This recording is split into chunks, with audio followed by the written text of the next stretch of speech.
પ્રકટીકરણમાં 6થા અધ્યાયથી આપણે શરૂ કરીએ છીએ અને ત્યાં આગળ જે બધી બાબતો આવે છે એ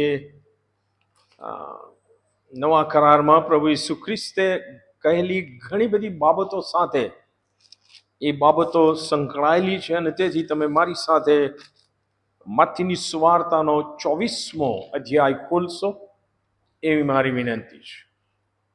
માથીની સુવાર્તા એનો 24મો અધ્યાય અને એની પહેલી કલમથી હું વાંચવા માંગુ છું. પણ જો આપ લોકોએ બાઇબલ ખોલ્યા હોય તો આપણે ઊભા થઈએ, આપણા બાઇબલ ઊંચા કરીએ અને આપણો કરાર ગંભીરતાથી દ્રઢતાથી તાજો કરતા બોલ યહોવા, કેમ કે તારો સેવક સાંભળવાના માટે અને પાળવાના માટે તૈયાર છે.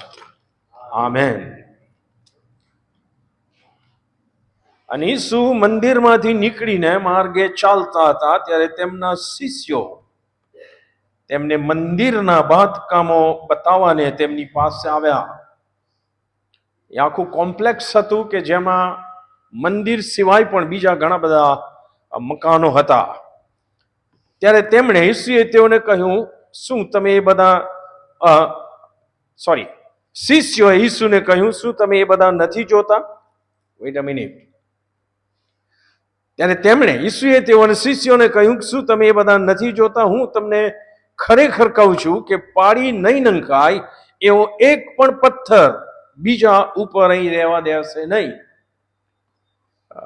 જ્યારે ઈસુ ખ્રિસ્તે આ વાત કીધી ત્યારે શિષ્યો ત્યાં તો પૂછી શક્યા નહીં, પણ પછી જૈતુનના પહાડ પર ઈસુ બેઠા હતા. તેવામાં તેમના શિષ્યોએ એકાંતમાં તેમની પાસે આવીને કહ્યું કે એ બધું ક્યારે થશે?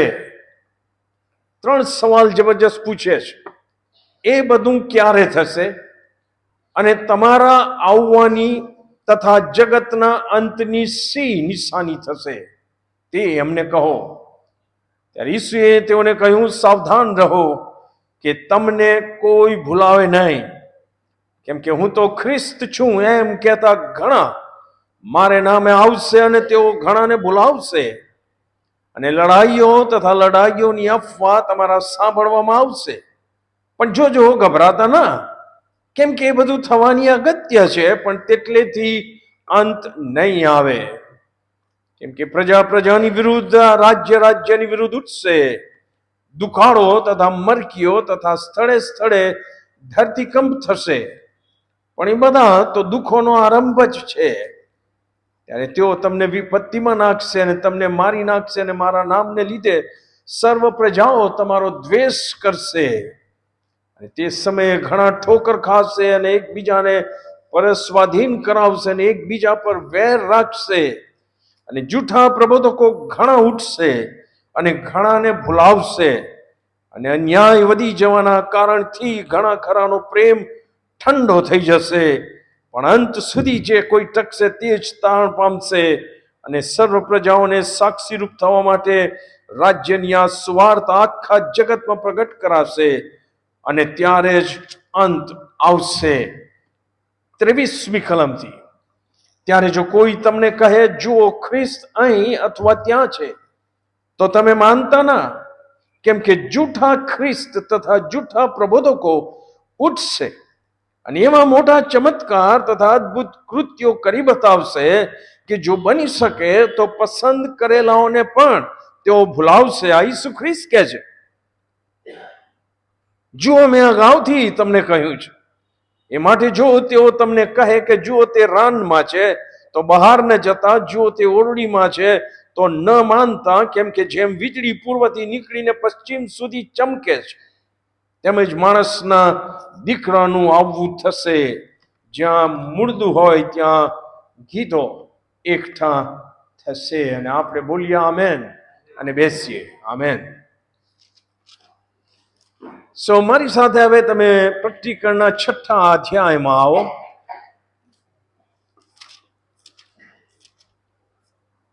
ત્યાં આગળ જે 7 મુદ્રા તોડવાની વાત છે, પ્રથમ 4 મુદ્રા તોડવામાં આવે છે અને એ સમયે જે 4 પ્રાણીઓ દર્શનમાં જોયા હતા, પ્રકટીકરણ 4માં, એ લોકો જાણે કે એમાં ભાગ લે છે.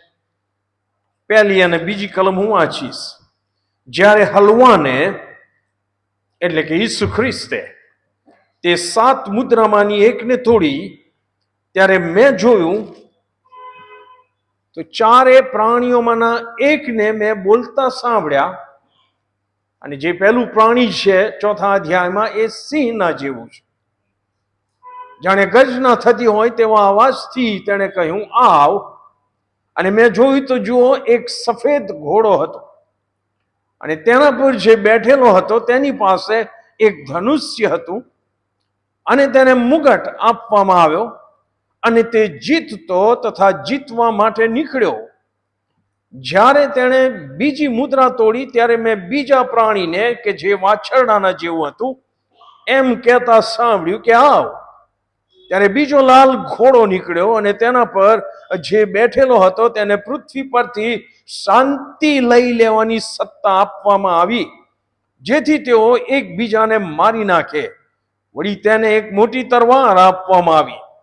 જ્યારે તેણે ત્રીજી મુદ્રા તોડી, ત્યારે મેં ત્રીજા પ્રાણીને, કે જેનું મોં માણસના જેવું હતું, એમ કહેતા સાંભળ્યું કે આવ. ત્યારે મેં જોયું તો જુઓ, એક કાળો ઘોડો, અને તેના પર જે બેઠેલો હતો તેના હાથમાં ત્રાજવા હતા. અને 4 પ્રાણીઓની વચમાં મેં એક વાણી એમ કહેતી સાંભળી, અડધે રૂપિયે શેર ઘઉં, અને અડધે રૂપિયે 3 શેર જવ, પણ તેલ તથા દ્રાક્ષરસનો બગાડ તું ન કર. જ્યારે તેણે 4થી મુદ્રા તોડી, ત્યારે મેં 4થા પ્રાણીની વાણીને એમ કહેતી સાંભળી, જે પ્રાણી ઉડતા ગરુડના જેવું હતું, આવ. મેં જોયું તો જુઓ, ફિક્કા રંગનો એક ઘોડો, તેના પર જે બેઠેલો હતો તેનું નામ મરણ હતું, અને હાડેસ તેની પાછળ પાછળ ચાલતું હતું, અને તરવારથી, દુકાળથી, મરણથી તથા પૃથ્વી પરના શ્વાપદોથી જગતમાંના 4થા હિસ્સાને મારી નાખવાનો અધિકાર તેમને આપવામાં આવ્યો હતો. આ પ્રભુના વચનો છે, ને એને સમજવા માટે આપણે આગળ પાછળ થવું પડશે, તો જ આપણે એ સમજી શકીશું. પહેલી 2 કલમમાં જે સફેદ ઘોડા ઉપર સવાર છે, એના માટે ઘણા બધા એવી કોમેન્ટ કરે છે કે એ જાણે કે સુવાર્તા ફેલાવનાર અથવા સુવાર્તા ફેલાવનાર છે, કે જે જીતતો જશે એમ પૃથ્વી ઉપર. અમુક લોકો એ કહે છે કે ના, એ ઈસુ ખ્રિસ્ત પોતે જ, કે જે આખા જગતમાં જીતશે અને જીતતા જશે. પણ મોટા ભાગના સ્કોલરો, બાઇબલ અભ્યાસીઓ એની સાથે સંમત થતા નથી, અને હું પણ એ 2 ઇન્ટરપ્રિટેશનની સાથે સંમત થતો નથી. કારણ કે આપણે જે અભ્યાસ કરીશું એના પરથી આપણને ખબર પડશે કે આ જે સફેદ ઘોડા ઉપર સવાર છે, એને ઈસુ ખ્રિસ્ત જે સફેદ ઘોડા ઉપર સવાર છે એની સાથે સરખાઈ શકાય એવું છે જ નહીં. Not at all. તમે કહેશો કે પેસેજ ક્યાં મળશે? તમે ખોલો મારી સાથે પ્રેરિતોના કૃત્ય 19મો અધ્યાય અને એની 11મી કલમથી. અહીં આગળ પણ સફેદ ઘોડા ઉપર બેઠેલા સવારની વાત છે. પ્રકટીકરણ 19 અને 11મી કલમ. પછી મેં આકાશ ઉઘડેલું જોયું, તો જુઓ, એક શ્વેત ઘોડો, અને તેના પર એક જણ બેઠેલા છે. તેનું નામ વિશ્વાસુ તથા સાચો છે. તે પ્રમાણિકપણે ન્યાય તથા લડાઈ કરે છે. તેની આંખો અગ્નિની જ્વાળા જેવી છે, અને તેના માથા પર ઘણા મુગટ છે. તેના પર એવું નામ લખેલું છે કે જે તેના સિવાય બીજું કોઈ જાણતું નથી. તેણે રક્તથી છંટાયેલો જબ્બો પહેરેલો છે, તેનું નામ ઈશ્વરનો શબ્દ છે. આકાશમાંના શ્વેત ઘોડા પર સવાર થઈને, ઉજળા તથા શુદ્ધ બારીક શણના વસ્ત્રો પહેરીને તેમની પાછળ પાછળ ચાલ્યા. તેના મોંમાંથી ધારવાળી તલવાર નીકળે છે કે તે વડે તે વિદેશીઓને મારે. તે લોઢાના દંડથી તેઓના પર અધિકાર ચલાવશે અને સર્વશક્તિમાન ઈશ્વરના સખત કોપનો દ્રાક્ષકુંડ તે ખૂંદે છે. તેના જબ્બા પર તથા તેની જાંઘ પર રાજાઓના રાજા તથા પ્રભુઓના પ્રભુ એવું નામ લખેલું છે. આ બે જ પેસેજ આપણે તપાસીએ. પ્રકટીકરણ 6 અધ્યાય 1 અને 2 કલમ અને પ્રકટીકરણના 19મા અધ્યાયમાં સફેદ જબ્બા ઉપર જે સવાર બેઠેલા છે. ઘણા એવી દલીલ કરે છે કે સફેદ ઘોડો, સફેદ રંગ એટલે શાંતિનું પ્રતીક, એટલે પ્રકટીકરણ 6માં જે છે એ પણ શાંતિ લઈને આવ્યો છે, શાંતિનો સવાર છે. આપણે શીખીશું કે કેવો શાંતિનો સવાર છે.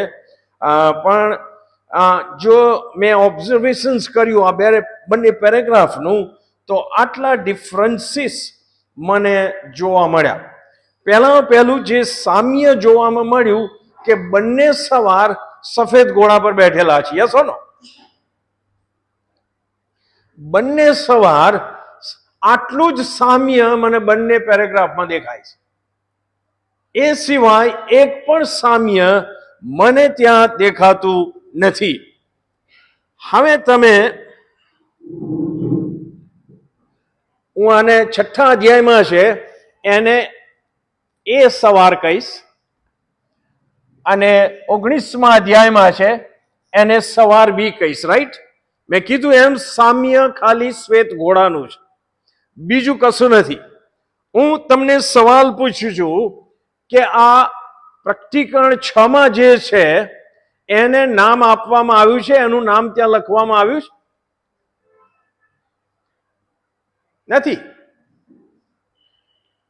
બિલકુલ નથી એનું નામ. જ્યારે ઓકે,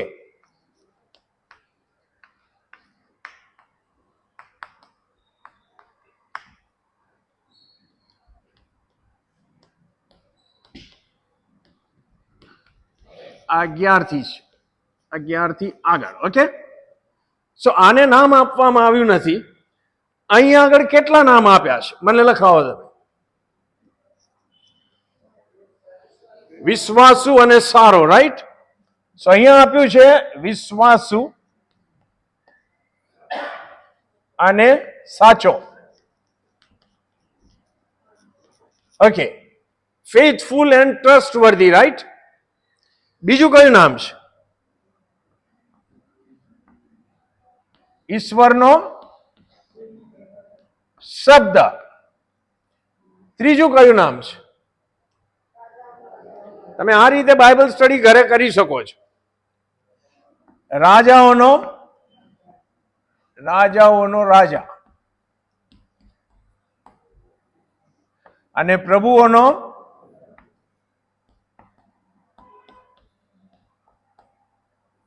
હવે તમે આંખ મીચીને પણ કહી શકો કે આ નામ કોનું છે? અરે બોલો ના, પ્રભુ ઈસુનું. રાઈટ? રાજાઓનો રાજા અને પ્રભુનો પ્રભુ કોને કીધું છે? ઈસુ ખ્રિસ્ત માટે વપરાયું છે. સો 19માં જે છે એ ઈસુ ખ્રિસ્ત છે, સફેદ સવાર પર બિરાજમાન. આને નામ જ આપવામાં આવ્યું નથી. તમારે બીજું જોવું હોય તો જો દેવનો શબ્દ છે એ તમને મળશે યોહાનની સુવાર્તા 1 અધ્યાયમાં 1 કલમ, 14મી કલમ, 1 યોહાન 1 અધ્યાય 1 કલમ, 5મો અધ્યાય 7મી કલમ, પ્રકટીકરણ 19 ને 13. આટલી બધી જગ્યાએ ઈસુ ખ્રિસ્તને ધ વર્ડ ઓફ ગોડ કહેવામાં આવ્યા છે, ઈશ્વરનો શબ્દ. સ્ટ્રેટ અવે. અને રાજાઓનો રાજા અને પ્રભુઓનો પ્રભુ, એ રેફરન્સીસ તમે જોશો તો 3-4 જગ્યાએ મળશે. 1 તિમોથી 6 અને 15માં, પ્રકટીકરણ 1 અને 5માં, પ્રકટીકરણ 17 અને 14માં, અને પ્રકટીકરણ 19 અને 16માં. સો આ બહુ ક્લિયર કટ આપણે જોઈ શકીએ છીએ. બીજું કે આની પાસે ધનુષ્ય છે.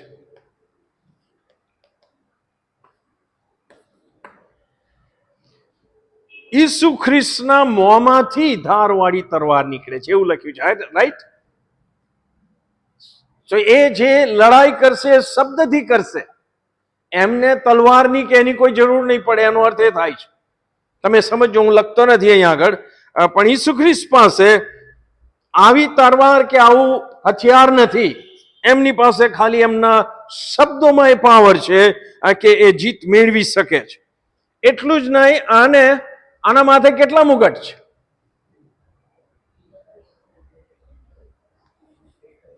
એક મુગટ. ઈસુ ખ્રિસ્તના માથા પર કેટલા મુગટ છે? ઘણા, અનેક.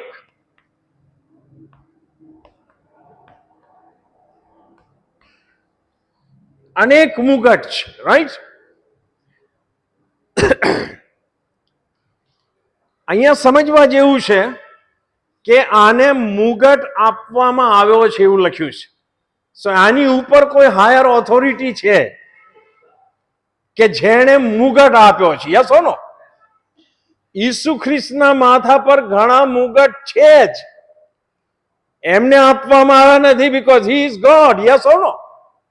રાજાઓના રાજા છે, એમને કોઈ મુગટ આપે એની જરૂર નથી. સો એ એક બાબત આપણે જોઈ શકીએ છીએ. અને બીજી વાત મેં ગઈ વખતે સમજાઈ હતી, ગ્રીકમાં આ જે મુગટ શબ્દ વપરાયો છે એ આ મુગટ છે એના કરતા ઉતરતી કક્ષાનો મુગટ છે. આ મુગટ આ જે રમતવીરો નંબર લાવે ને એમના માથા ઉપર પેલી કરમાઈ જાય એવી રીત મૂકવામાં આવે, right? Something like that. So એ મુગટ એના ઉપર છે. આ જે મુગટ છે એ રોયલ ક્રાઉન કહેવાય છે, રાજવંશી મુગટ, પાવરફુલ. સો ઈસુ ખ્રિસ્ત અહીંયા આગળ મુગટમાં પણ જાણે કે અલગ પડે છે. એક મુગટ આપવા, મુગટ શબ્દ છે એ અધિકાર સૂચવે છે. યસ ઓર નો? હા કે ના? તમે હા કહો તો હું આગળ વધું. સો અહીંયા કહે છે એને મુગટ આપવામાં આવ્યો. સો એને કોઈક હાયર ઓથોરિટીએ અધિકાર આપ્યો છે કશો. એ મુગટ એટલે અધિકાર છે. ઈસુ ખ્રિસ્ત ઈશ્વર હોવાથી એમને કોઈ અધિકાર આપે? એ ઈશ્વર જ છે. યસ ઓર નો? આ અધિકાર જ્યારે આપવામાં આવ્યો છે ત્યારે મેં લખ્યું છે કે કોઈક હેતુથી મર્યાદિત સમય માટે એને અધિકાર આપવામાં આવ્યો છે.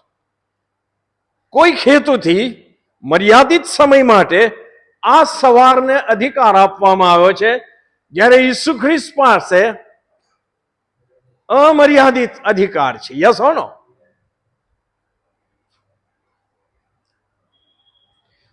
અત્યારથી હું તમને કહું કે આ ઈશ્વરની મંજૂરીથી, આ ધ્યાનથી સાંભળજો, ગેરસમજ થાય નહીં. ઈશ્વરની મંજૂરીથી લોકોએ એને ચૂંટી કાઢીને અધિકાર આપ્યો છે. So he must be a political leader. Yes or નો?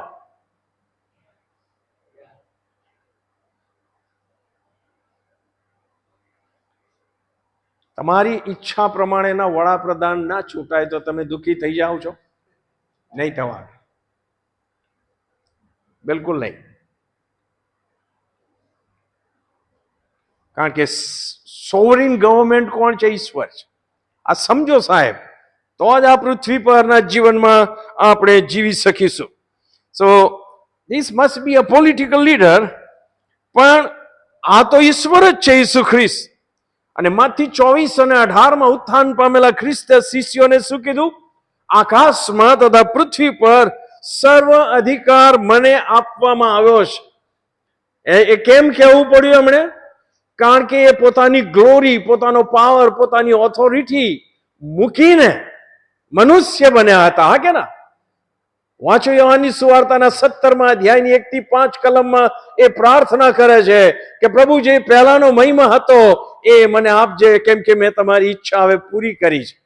એટલે કહે છે કે હવે આકાશમાં તથા પૃથ્વી પર સર્વ અધિકાર મને આપવામાં આવ્યો છે, કારણ કે એ મનુષ્ય તરીકે ઈશ્વરની ઈચ્છા પ્રમાણે તારણ સાધક યોજના વધસ્તંભ ઉપર બલિદાન થઈને પણ એમણે વિશ્વાસુ રહીને કષ્ટ વેઠીને પણ પૂરી કરી. એને લીધે ફિલિપિયોના પત્રમાં લખ્યું છે 2 અધ્યાય 9-11 કે એને લીધે ઈશ્વર પિતાએ એમને ઘણા ઊંચા કર્યા અને સર્વનામો કરતા તેમણે એને એવું શ્રેષ્ઠ નામ આપ્યું કે આકાશમાંના, પૃથ્વી પરના તથા પૃથ્વી નીચેના સર્વ ઈસુને નામે ઘૂંટડે પડીને નમે અને ઈશ્વર પિતાના મહિમાના અર્થે દરેક જીભ કબૂલ કરે કે ઈસુ ખ્રિસ્ત પ્રભુ છે. સો આ અધિકાર છે એમનો સાહેબ. આની પાસે તો લિમિટેડ છે. આ અધિકારની વાત છે ત્યારે હું તમને સહેજ સમજાવું. મેં કહ્યું હતું કે હું ઉતાવળ નહીં કરું કે ચલો ફટફટ 4 સવારોની વાત કહી નાખું, નહીં મજા આવે એમાં. અધિકાર જ્યારે પિલાત આગળ ઈસુ ખ્રિસ્તને ઉલટ તપાસ માટે ઉભા રાખવામાં આવે છે, તમને મળશે યોહાનની સુવાર્તાના 19મા અધ્યાયમાં. અને ઈસુ ખ્રિસ્ત મૌન છે, કશું બોલતા નથી.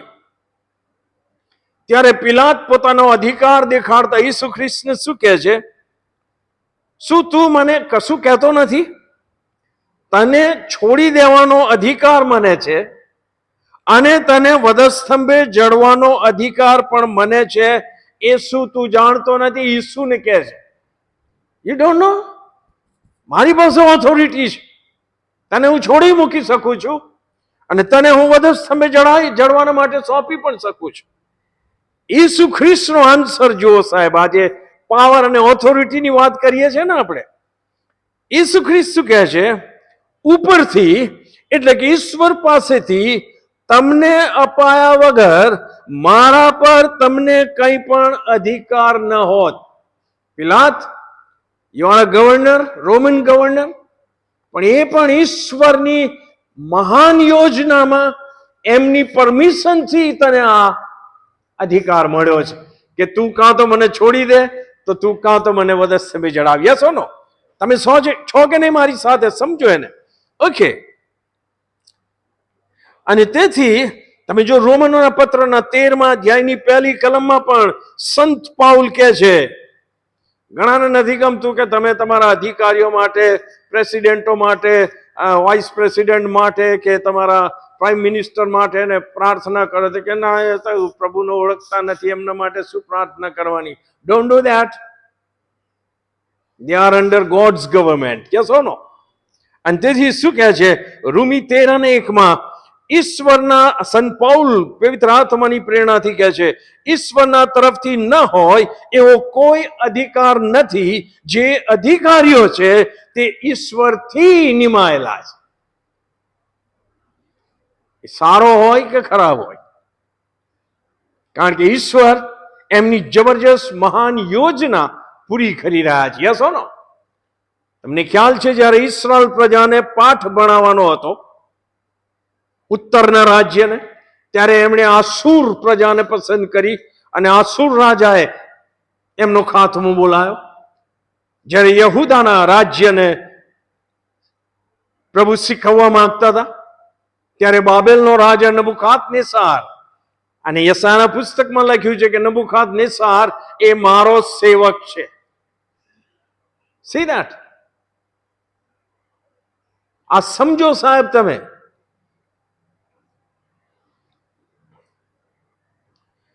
અને તેથી એમ કહી શકાય કે આ ઘોડે સવાર,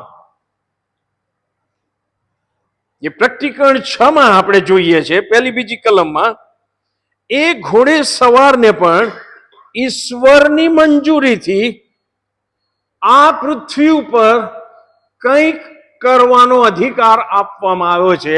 એ ઈસુ ખ્રિસ્ત નથી. Yes or no? Are you clear? Okay, fine.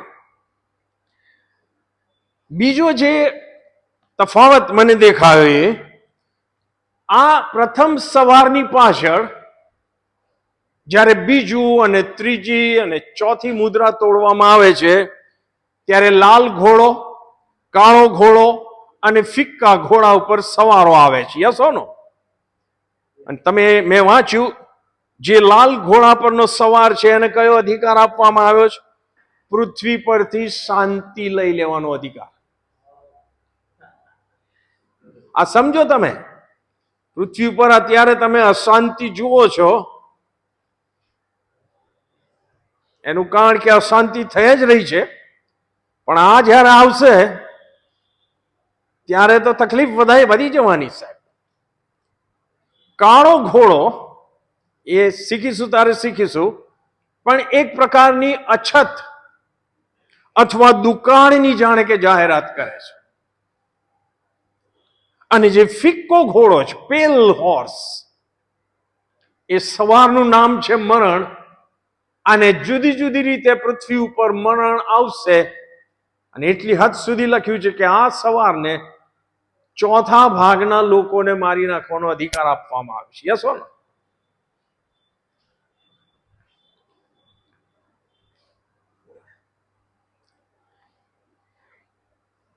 સો આ એનો અર્થ કે જો પાછળના 3 સવારો માથાકૂટ્યા છે તો પહેલો સવાર માથાકૂટ્યો જશે ને. અરે બોલો ને, આપણી સમજ પ્રમાણે એ કેવી રીતે ઈસુ ખ્રિસ્ત હોઈ શકે? Not possible. કારણ કે સિક્વન્સમાં આવે છે. તમે જે બી કોમેન્ટ્રી વાંચતા હો, બાઇબલ સ્ટડી બાઇબલ વાંચતા હો, એમાં જાત જાતનું બધું મળશે. પણ હું જે કન્વિન્સ થયો છું એ હું આપ લોકોને જણાવું છું. અને બીજી એક ખાનગી વાત કહી દઉં કે તમને આ સમજ પડે કે ના પડે, તમે જે કંઈ માનતા હોય એમાં તમારું તારણ કોઈ લઈ લેશે નહીં. રાઈટ?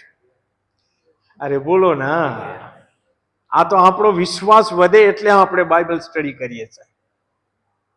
અને કરવો જ જોઈએ, કારણ કે વિશ્વાસમાં દ્રઢ થતા જવાનું છે આપણે, હે ને? પવિત્રીકરણમાં આગળ વધતા જવાનું છે. સો આની પાછળ 3 ભયંકર સવારો, ભયંકર અનર્થ લઈને આવવાના છે એવું જાહેર કરે છે.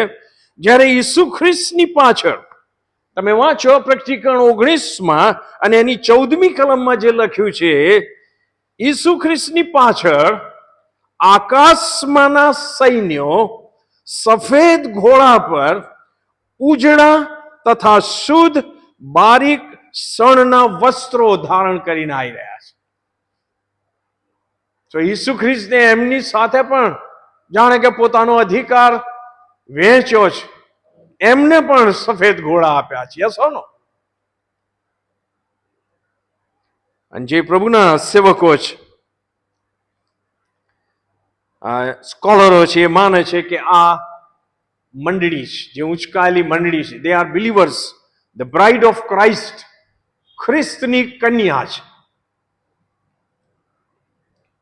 અને એનો ઉલ્લેખ તમને મળશે પ્રકટીકરણ 17 અને 14 આ પ્રમાણે લખ્યું છે કે જ્યારે એન્ટી ક્રાઇસ્ટ અને વગેરે હલવાનની સાથે લડશે અને હલવાન તેઓને જીતશે, કેમ કે એ પ્રભુઓના પ્રભુ તથા રાજાઓના રાજા છે, ઈસુ ખ્રિસ્ત.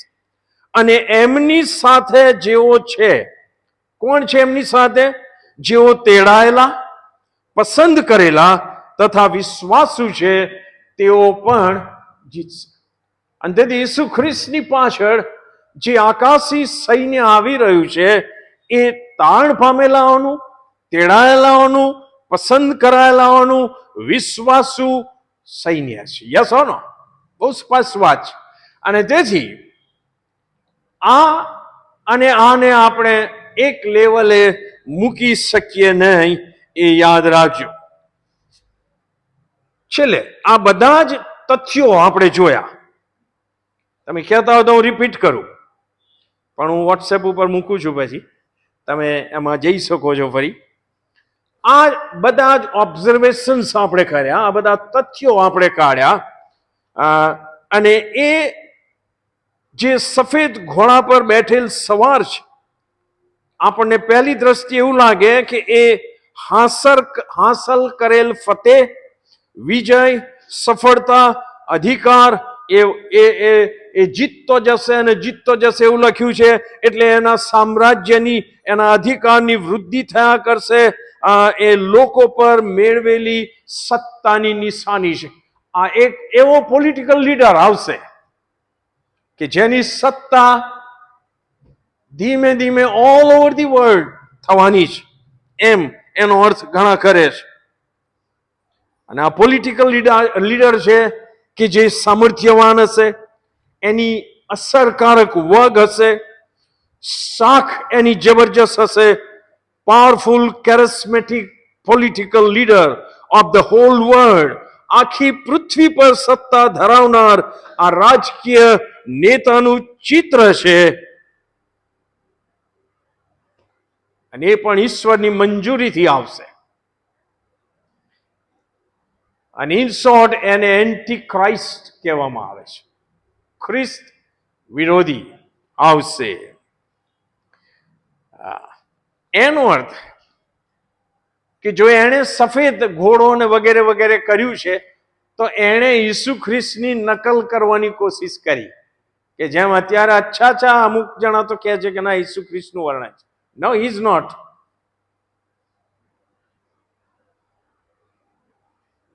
સો એન્ટી ક્રાઇસ્ટ એટલે કાઉન્ટરફિટ કહેવાય. એન્ટી એટલે વિરોધ કરનાર નહીં તો ખબર પડી જાય.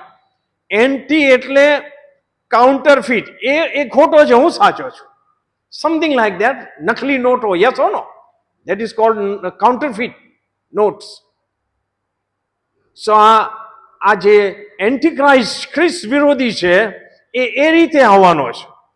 અને તેથી ઈસુ ખ્રિસ્તે, જે મેં માથી 24 વાંચ્યું, એમાં ઈસુ ખ્રિસ્ત જ્યારે શિષ્યો 3 સવાલ પૂછે છે એમને કે એ બધું ક્યારે થશે? એક પથ્થર પર બીજો પથ્થર નહીં ઉભો રહે એવું કીધું તમે, તમારા આવવાની અને જગતના અંતની સી નિશાની થશે? ત્યારે ઈસુ ખ્રિસ્તે સૌથી પહેલી જે બાબત કીધી, માથી 24 ઈસુએ કીધું કે સાવધાન રહો. ખ્રિસ્તીઓ, બિલીવરો, સાવધાન રહો. બી અલર્ટ. ગાફેલ રહેશો નહીં ખ્રિસ્તી જીવનમાં. Yes or no? You have to be alert, like black commando, એમ હું તો કહીશ. કોઈ પણ વીવીઆઈપી હોય, એની આજુબાજુ બ્લેક કમાન્ડો ઉભા હોય છે ને સાહેબ, મને જોવાની બહુ મજા આવે છે. અને હવે તો બ્લેક ગ્લાસીસ પહેરીને ઉભા રહે છે, રાઈટ? પણ તમે જો એમને એ બ્લેક ગ્લાસ વગરના જુઓ ને, તો એમની આંખો ચકડવકડ. એમનું દિમાગમાં એ જ છે કે ગમે ત્યારે, ગમે ત્યાં, ગમે તે સમયે, ગમે તે માણસ ગમે તે કરી જઈ શકે છે. Yes or no? અને એટલે they are very alert. The same word is use here કે આપણે અલર્ટ રહીએ, સાવધાન રહો. કેમ? તમને કોઈ ભૂલાવે નહીં, તમને કોઈ છેતરી ના જાય. કેવી રીતે? કે હું તો ખ્રિસ્ત છું, અથવા ખ્રિસ્તનો સેવક છું, એવું પણ અત્યારે ઘણા કહે છે. ભૂલાવામાં નાખનારાની વાત કરું છું. હું જેન્યુઇન પ્રભુના બાળકોની વાત નથી કરતો, હું ફેક પ્રભુના સેવકોની વાત કરું છું. એમ કહેતા ઘણા મારે નામાં આવશે, તેઓ ઘણાને ભૂલાવશે, એમ લખ્યું છે. અને 24મી કલમમાં પણ મેં વાંચ્યું એ પ્રમાણે લખવામાં આવ્યું છે. સો આ જે છે પ્રકટીકરણ 6 જે વર્ણન, એ ઘોડે સવાર એન્ટી ક્રાઇસ્ટ છે. હવે સહેજ તમને હું માહિતી આપું કે ઘણા પાછલા વર્ષોથી જગતમાં ઓલ ઓવર ધ વર્લ્ડ એક ચળવળ ચાલી રહી છે, ધીમી ગતિએ. વન વર્લ્ડ, વન ગવર્મેન્ટ, વન લીડરની વાત કરે છે. One world, one government, one leader, કે જે આખી દુનિયાનો લીડર થાય. આ ચળવળ ચાલે જ સાહેબ. અને જે યુનાઇટેડ નેશન્સ ઓર્ગેનાઇઝેશન છે, યુનો જેને કહેવાય, એ એક ભાગ છે આનો. તમે કહેશો કે એવું કેવી રીતે? કારણ કે તમે જો યુનોના અમુક રેઝોલ્યુશન્સ તમે જોજો, તકલીફ વાળા હોય છે. તમે જો એક ચલણી નાણું કરવાની પણ વાત થઈ ને, એક જ currency all over the world. આ યુરો શું છે? What is that? એટલે એ પ્રયત્ન છે. આટલા બધા દેશો એક જ ચલ. સો આ તરફ દુનિયા આગળ વધી રહી છે કે છેવટે કોઈક, અને ઘણા તો જે પ્રોફેસીના એક્સપર્ટ છે કે છે કે ઓલરેડી એન્ટી ક્રાઇસ્ટ કદાચ અત્યારે અસ્તિત્વ ધરાવતો હશે કે છે પૃથ્વી પર. હમણાં જ અમે હું મારા મિસિસ બેઠા યુટ્યુબ પર એક પ્રોફેસીનું જોતા હતા, અને એ બધું પૂરું કર્યા પછી એન્ટી ક્રાઇસ્ટનું કશું લખાયું અને 3 વર્લ્ડ લીડરના ફોટા મૂકેલા એમણે, અને એમાં વચ્ચે એક ટ્રમ્પનો ફોટો હતો. મેં કીધું આ એમ કહે છે કે Trump antichrist. See that speculations. We do not know. Obama આવ્યા ત્યારે પણ એ જ વાત થતી હતી. ઘણા કહે છે કે પોપ છે એક એન્ટી ક્રાઇસ્ટ.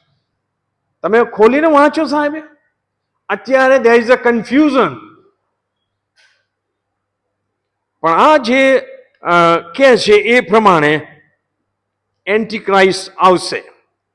1-2 પેરેગ્રાફ વાંચીને પછી હું બંધ કરીશ.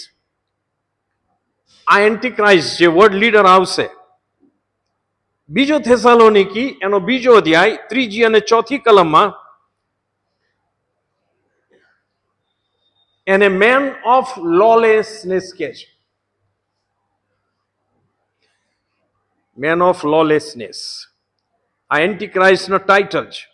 ત્યાં લખ્યું છે કોઈ માણસ કોઈ પણ પ્રકારે તમને ભમાવે નહીં, કેમ કે એમ થતા પહેલા ધર્મ ત્યાગ થશે તથા પાપનો માણસ એટલે વિનાશનો પુત્ર પ્રગટ થશે, જે ઈશ્વર ગણાય છે અથવા જે પૂજ્ય મનાય છે તેમની વિરુદ્ધ, એટલે કે ઈશ્વરની વિરુદ્ધ થઈને તે પોતાને મોટો મનાવે છે અને એમ ઈશ્વર હોવાનો દાવો કરીને તે ઈશ્વર તરીકે ઈશ્વરના મંદિરમાં બેસે છે. આ બહુ જબરદસ્ત પાવરફુલ પ્રોફેસી છે. સો આ એન્ટી ક્રાઇસ્ટ એક સમય એવો આવશે, એની વગના લીધે એને જે પાવર મળશે એના લીધે કે એમ કહેશે કે હું ઈશ્વર છું. તમે જો એ માનસિકતા ઓલરેડી ચાલુ થઈ ગઈ રોમન સામ્રાજ્ય હતું ને ત્યારથી.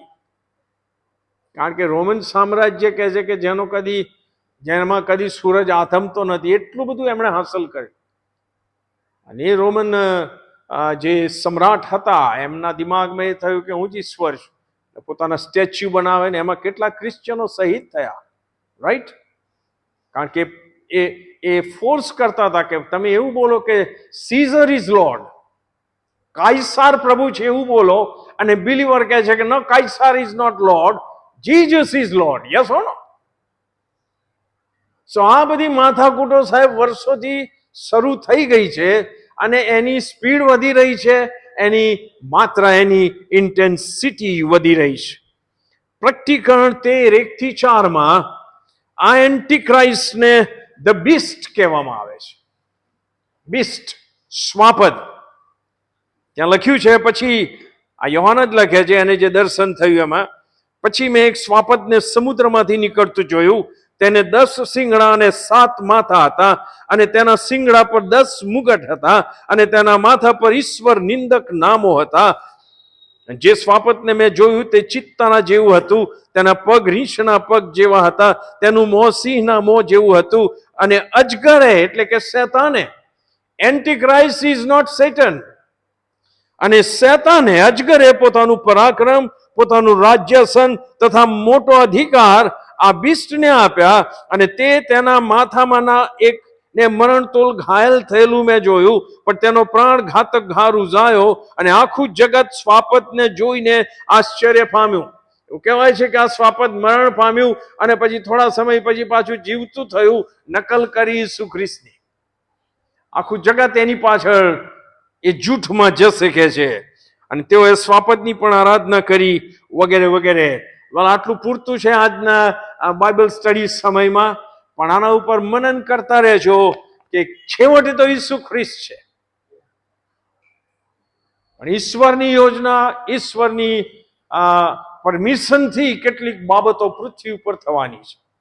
એનો અર્થ કે જ્યારે આપણે આ સાંભળીએ છીએ, સમજીએ છીએ, ત્યારે ઈશ્વર આપણને તક આપે છે કે આપણે તમામ ગ્રેટ ટ્રિબ્યુલેશન, મહા મોટી વિપત્તિમાંથી આપણે બચી જઈ શકીએ છીએ. એ સમજવાના માટે ને એ પ્રમાણે જીવવાના માટે પ્રભુ એમની ખાસ કૃપા આપણને આપે. આમેન. પ્રાર્થના કરીએ. પ્રભુ ધન્યવાદ, તમારા વચનો સહેલાઈથી સમજાય એવા મારા પ્રયત્નને પ્રભુ તમે આશીર્વાદિત કર્યા છે. આભાર માનીએ છીએ.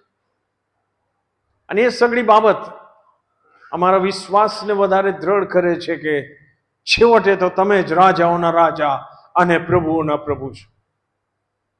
ગમે તે અધિકારી આવે, ગમે તે અધિકાર પર આવે, તો પ્રભુ અમારી દ્રષ્ટિ તમારી તરફ છે, કારણ કે તમે તમારી આશીર્વાદિત યોજના પૂરી કરી રહ્યા છો. અને એ વિશ્વાસથી આભારી અંતઃકરણે અમે અમારા જીવનોને તમારા હાથમાં સોંપીએ છીએ. છૂટા પડીશું પ્રભુ, જગતમાં પાછા જઈશું, ત્યાં આ બધી બાબતો અમે અનુભવીએ છીએ, અમે ભોગ પણ બની જઈએ છીએ ઘણી બધી વાર. ત્યારે તમારા આત્માથી અમને ભરજો, વિશ્વાસમાં દ્રઢ રાખજો, અમારી જવાબદારીઓ અદા કરવા તમારું સામર્થ્ય આપજો, તંદુરસ્તી આપજો. અમારી નાની મોટી જરૂરિયાતો જેમ આજ દિન સુધી તમે પ્રભુ ઈસુ ખ્રિસ્તમાં પૂરી કરી, તેમ પ્રભુ કરતા રહેજો. એ માટે કે અમે તમારામાં એવા આશીર્વાદિત થઈએ કે અમે એ આશીર્વાદોમાં બીજાઓને પણ ભાગીદાર બનાવી શકીએ. આ અમારી પ્રાર્થના અમારા તારણહાર મુક્તિદાતા પ્રભુ ઈસુ ખ્રિસ્તના નામમાં તમે સાંભળો અને માન્ય કરો. આમેન. આમેન.